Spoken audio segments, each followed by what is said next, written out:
সবাইকে happy new year জানিয়ে আজকের ভিডিওটা শুরু করলাম। আজ 1 জানুয়ারি, এখন বাজে ঘড়িতে 9টা।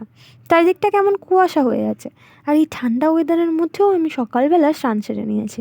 কারণ হলো আজ এক জায়গায় যাব, আর আমি যাব, তোমাদের নিয়ে যাব না তা কি কখনো হয়? তাই ঝট করে রেডি হয়ে পড়ি। তো আমাকে কেমন লাগছে তোমরা অবশ্যই কমেন্টে কিন্তু জানিও। তারপরে বেরিয়ে একটা অটো বুক করে নিই, আর ব্যাঙ্গালোরে এই সুন্দর জ্যাম রাস্তা ধরে চলতে থাকে আমাদের ডেস্টিনেশনের দিকে।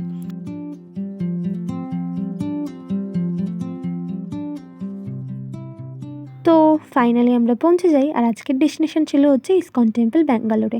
আগেও আমি এখানে এসেছি, তবে আজকের মতো ভিড় আমি কোনোদিনই দেখিনি। তবে তোমরা যারা আসতে যাও, বাস, অটো, উবের, মেট্রো আর ট্রেনে করেও আসতে পারো।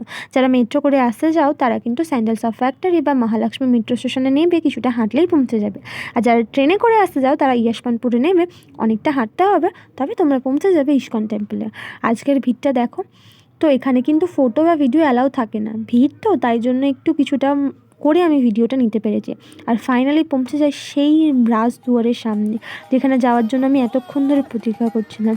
এর ভিতরে তো একদমই ফটো ভিডিও অ্যালাউ হয় না, তাও আমি কিছুটা তোমাদের জন্য নেওয়ার চেষ্টা করেছি, তোমরা দেখে নাও।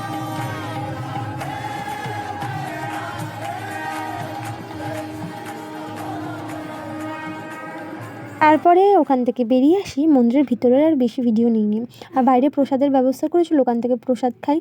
আর হ্যাঁ, আজ গিয়েছিলাম হচ্ছে আমি, আমার একটা জুনিয়র অর্পিতা, আর হচ্ছে ওরই একটা বান্ধবী। তারপর ওখান থেকে বেরিয়ে রাস্তার এই জিনিসগুলো দেখে না আমার কলকাতার কিছু জিনিসগুলোর কথা মনে পড়লো, বিশেষত চিড়িয়াখানার বাইরে, তারপরে ভিক্টোরিয়ার বাইরে, এইগুলো মনে পড়ছিল আর কি। তো আজকের দিনটা তো আমি এভাবেই কাটালাম, আর ব্যাক টু হস্টেল করে গেলাম। তোমরা কীভাবে কাটালে অবশ্যই আমাকে কমেন্টে জানিও। আর আজকের মতো ভিডিওটা এখানেই শেষ করলাম, টাটা।